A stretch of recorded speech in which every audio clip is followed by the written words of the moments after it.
Hi, this is Tim at the 1916 Company. Welcome and thanks for logging on. If you love this watch, email us Team Mosso at the1916company.com for purchase, pricing, and availability questions concerning this watch.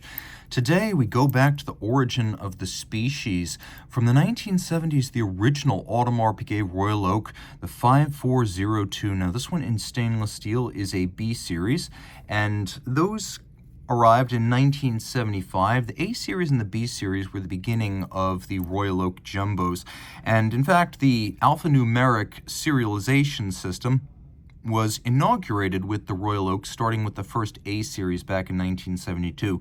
So this watch, which was originally sold in 1976, is a B series. The number is just under B2000.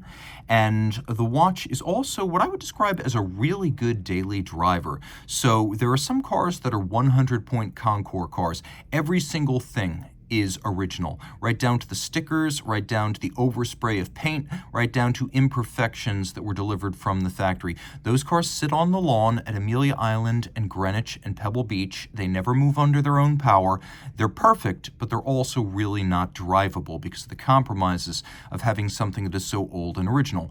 Now, there are also drivable classics that are in great shape where 6 volt has been converted to 12 volt, direct current has been converted to an alternator, modern air conditioning has been installed for greater convenience and drivability and livability, and this watch is like that. It's the kind of car that wins best in show at a local car show and is very usable, reliable, and up to date. So, with respect to updates, this watch received a factory replacement bezel, a AP factory replacement dial, and then some work was done to the bracelet and the clasp to bring it up to acceptable tolerances and crispness. And again, all of this done at Audemars Piguet in Les Bracelet. These are all factory service replacement parts. So that's why I say this watch is all Audemars Piguet and in excellent shape for someone to wear and use every day, having been through a borderline recent restoration, all of it factory service. So what else can I tell you about it? Well, let's go through fit and dimensions. Then we'll talk about how rare this watch is. It's 39 millimeters in diameter in stainless steel. Because it is a solid case back and a monoblock case, only 7.2 millimeters thick, quite a bit thinner than a modern jumbo. In terms of lug-to-lug, the case measures 48 millimeters. And then if we go to the end links, the little plots, the intermediate links, the total rigid distance across the wrist is 51.7 millimeters, which is why I always advise people to consider a Royal Oak on a bracelet, and really oftentimes even on a strap, to wear a size or two larger than its rated size, as this feels an awful lot like 42 to 41 millimeters on my wrist. Now, it is super thin, as these early monoblock solid caseback jumbos are. It'll fit underneath any cuff, and I could envision this sitting on a wrist as small as 14 centimeters circumference. Over the top, you can see the lugs are not beyond the edge of my wrist, and then from an angle, you can see they also sort of angle down around the wrist, mitigating some of the broadness and the fit issues, but it still wears larger than its rated size. Just keep that in mind. Partly because it has received so much updating and attention, the bracelet is amazing. If you're looking for a languid, stretched, vintage bracelet with all original parts, you're not going to find it here. This has incredibly little play thanks to the updates that were performed at Audemars Piguet.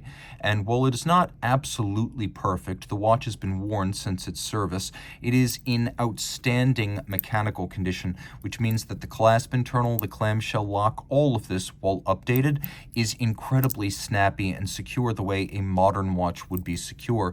You can also see that removable links in the bracelet are fit using screws.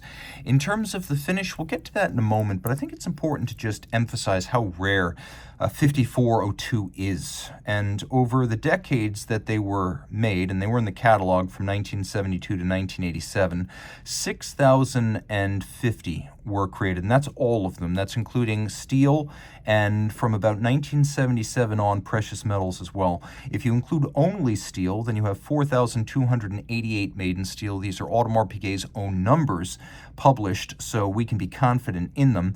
And of B series 5402s, 845 were made in stainless steel, so you get a sense of just how uncommon and special this watch really is.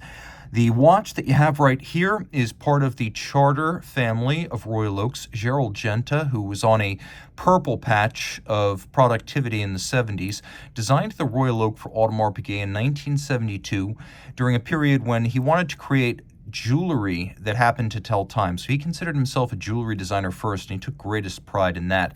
So the idea of having a fully integrated bracelet, lug, and case that is essentially a bracelet that happens to have a timepiece attached. That was his guiding thought, and that was the guiding light of this design. A vintage diving helmet was responsible for the rounded octagonal profile of the bezel, and then you can see how case blends into lugs, blends into bracelet. The finishing on a Royal Oak is a big part of what makes it so special, and it's not an easy thing to finish stainless steel this meticulously. In fact, the original Royal Oak prototypes were made in white gold because at the time Audemars Piguet, at least at the very beginning, struggled with delivering this level of finish and precision in a stainless steel form. So you can see how one flows into the other, and it takes then and now between 9 and 11 hours to finish a Royal Oak bracelet. The lugs taper down. There's a polished bevel that expands across the lug hood and continues uninterrupted on the shoulder of the links. The links all feature a polish.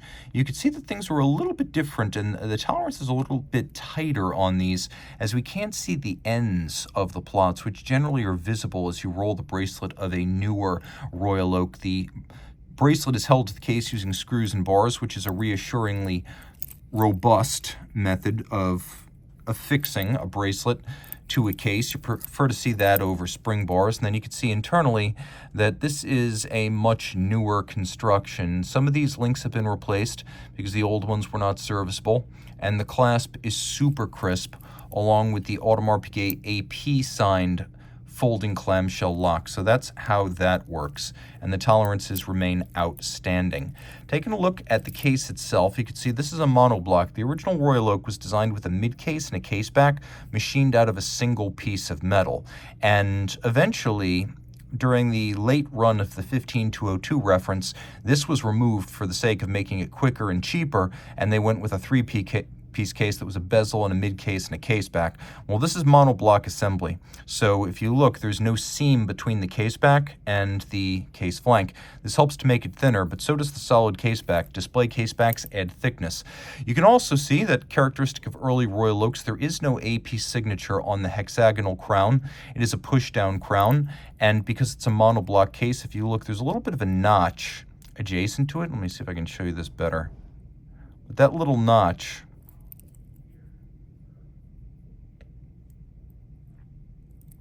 is a sort of recognition that everything loads through the front. Now the bezel is incredibly sharp, and as you can see, the white gold bolts are recessed below the bezel. That's how they're supposed to be, and that's due to the fact that this is an Audemars Piguet service replacement bezel. And so normally you'll see those things worn down or flush or even standing proud of the bezel on old 5402s. The fact that all these white gold hexagonal bolts are below the bezel speaks to the integrity of the metal and the amount of it left. The bezel is satin finished outboard. It has a rolled polished profile and then a vertical satin grain from top to bottom.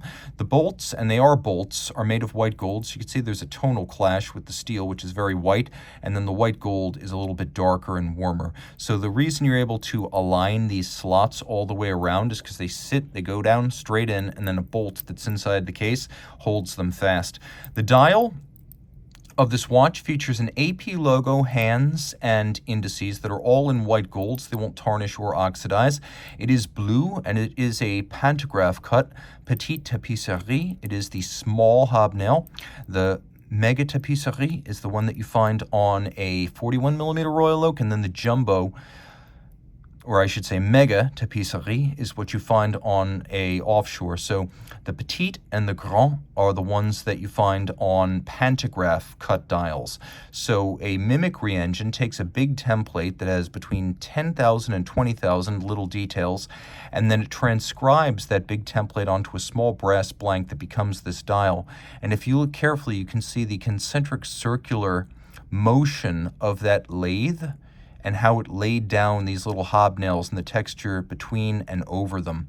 So the watch does have lume. We'll take a look at that now, and it is a blue dial. While it appears black online, it is a very dark blue. Now, because this is a vintage movement, it's got a quirky quick set system. So you turn through the date change, and then you roll back through 10 p.m., and then you roll back through midnight, and then you roll back through 10 p.m., and then you roll back through midnight. That's how the quickset system of the caliber 2121 works. Now, 2121 was created in 1967 by Jaeger-LeCoultre for the Holy Trinity, Patek, AP, and Vacheron. Now, JLC's version of it was called the 920 Bausch. AP calls it the 2120, and then with the addition of the date, it becomes the 2121. It was an ultra-thin automatic in its day with a rotor that used a unique combination of a beryllium ring, an off-centered mass, and 4 ruby roller bearings to make it super slim. 40 hours of power reserve, unidirectional winding, a beat rate that is very much of its time, 19,800 vibrations per hour, and then 36 joules. It is a beautiful movement, and it was built by JLC for a period. The Bausch was made and, I believe, delivered to Audemars Piguet until 2002, when Audemars Piguet started making the movement from scratch in-house. But up through 2002, and definitely when this watch was made, it would have been delivered as an Bausch from Jaeger-LeCoultre in the Vallée du Jeu to its nearby neighbor, Audemars Piguet. Audemars Piguet would then finish and decorate and assemble and regulate it. And again, it's a 40-hour ultra-thin movement that's about 2.4 millimeters thick without the date. As you see it here with the date, it is 3.05.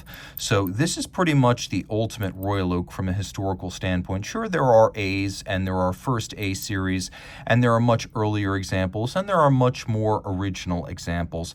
But this is all Audemars Piguet, parts and service invested, and it's one you can afford to wear, and one that is in sufficient condition that you don't need to worry about a purely vintage, unmaintained, worn or loopy bracelet and clasp falling apart or falling off.